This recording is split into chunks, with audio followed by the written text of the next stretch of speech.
Is it possible to have too much responsibility, to take too much responsibility for yourself? Like, one thing that I've been thinking is that the victim mindset, where you believe that you have no control over the outcomes in your life. I wonder whether there's an opposite, where you believe that you have an infinite amount of control over them and you lose faith in your innate ability to just carry you through. I've been thinking a lot about releasing the tiller, which is a Jed McKenna quote. And he's talking about the fact that the best way to ride a boat through a storm is to actually release the tiller, and it allows the boat to maneuver best through the swells. And I think that a lot of the time, going back to the imposter syndrome thing that we were talking about, as you start to accumulate more and more competence, the higher level of overthinking, the higher level of neuroticism, the more of an attention to detail that got you from 0 to 50 isn't necessarily the thing that's going to get you from 50 to 100. You know, you had to get across a river and it was bad and difficult. You don't need to carry that boat across ground to then get you across the next one. And I wonder whether the opposite of a victim mentality, where you take responsibility for the things that occur in life, I wonder whether you can overshoot that. You can, for sure. Yeah, definitely. I mean, you know, Dostoevsky said that every man was responsible for everything he did and for everything that everyone else does, which is kind of an insane statement, but also somewhat, it's true in a certain sense. You do have an indefinite responsibility, and you do have an indefinite capacity to bear that responsibility, but that doesn't mean it can't be crushing. And then I would say the antidote to that is that you're not in this alone. As your responsibilities mount and your opportunities increase, you have to delegate more and more. There's enough for it's important that you do everything you can, but there's enough for everyone to do.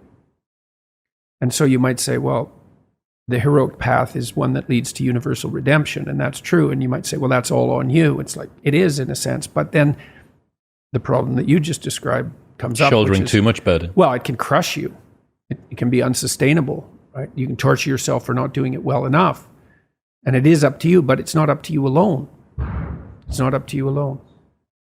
So you delegate, and you help build people around you so that they're all working in the same direction. It's an effort multiplier in any case, and you make sure that they get credit. They get credit.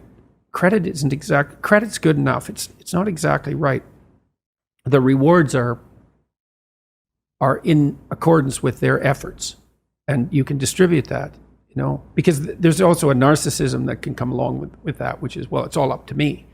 And even if you're working in a very competent manner, it can seem that way, but there's plenty of work to go around, and there's plenty of credit where credit is due. And so what you do as you attain more responsibility and opportunity is you delegate more of that, and you do that continually. I mean, one of the roles of a good manager is to make him or herself irrelevant. Obsolete, yeah. Yeah, right. So if you're not a good manager, if your company would collapse if you disappeared, that should all be delegated out. And it's not because you're abdicating responsibility, because also what happens is that if you can routinize something and parse it off to someone else, say, here's a little kingdom for you, and it doesn't have to be little, and it's something that can grow, but here's a kingdom for you, well, then you can go off and do the next thing you need to do, which is extremely important. You know, and you might think there's a kingdom, and then it's broken into little kingdoms, and so the farther you are down the hierarchy, the smaller the kingdom you get. But that's only true if you think the world's a zero-sum game, because you could also think of it as a place with an indefinite number of the largest kingdoms possible. And I think, why do we think this is exhaustible in some sense, what we're doing? It doesn't look exhaustible. You know, that's the limits to growth mentality. It's like, economists don't believe in that, because they think, well, no, we can just get more efficient, which we certainly are. We're way more efficient than we once were. And those gains in efficiency, when they're not being interfered with, are increasing at more than an arithmetic rate. Why do you think people have a tendency toward that zero-sum mentality? When I find myself thinking that, it's one of the first things that I check myself on. That is cancer.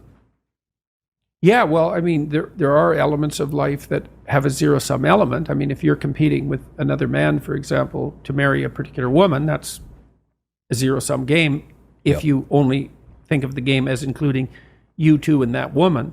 So you can set up circumstances that are zero-sum. But and then port them across into situations which aren't.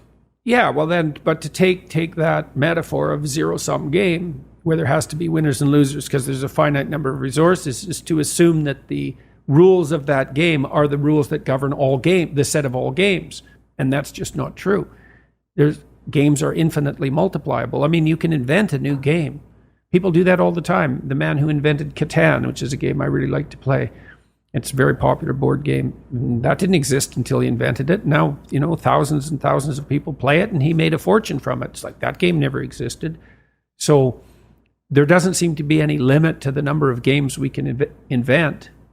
And it's a complicated problem because we are on a single planet, and some resources are more zero-sum than others, but we haven't really run into any actual zero-sum limits in terms of our, the probability of us living an abundant life on the planet. We've stewarded some resources very stupidly. We've done a very bad job of managing oceanic production, for example. Although fish farms have alleviated that on the production side to some degree, but it's a tragedy of the commons that we could address and should address, as far as I'm concerned. One of the good things the Trudeau government has done, I think, to give the devil his due, let's say, is to put a lot of the coast of Canada into marine protected areas, and that's smart.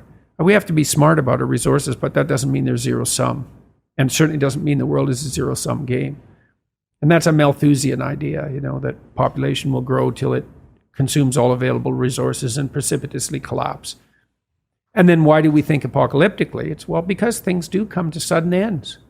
People die, people get fatal illnesses, like the world you so carefully constructed can be blown apart at any moment by a random occurrence, genetic mutation that causes the cancer that kills you.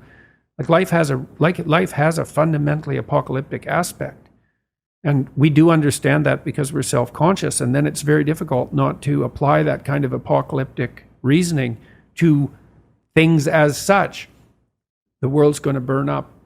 The climate's too hot. What about runaway positive feedback loops? Because that's what the climate types are afraid of. It's like, hey, they happen. How do we bind our apocalyptic thinking? That's a good question, man. That's a good question. We do that through truth. We do that with the truth. That's how we do it. Through dialogue, through investigation, through exploration, through discipline, all of that. The Logos is the antidote to the apocalypse. Of course, that's central Christian dogma, isn't it? That the Logos is the antidote to the apocalypse. Fancy that. And so what does that mean? Well, love and truth is the antidote to the apocalypse. Not the planet has too many people on it.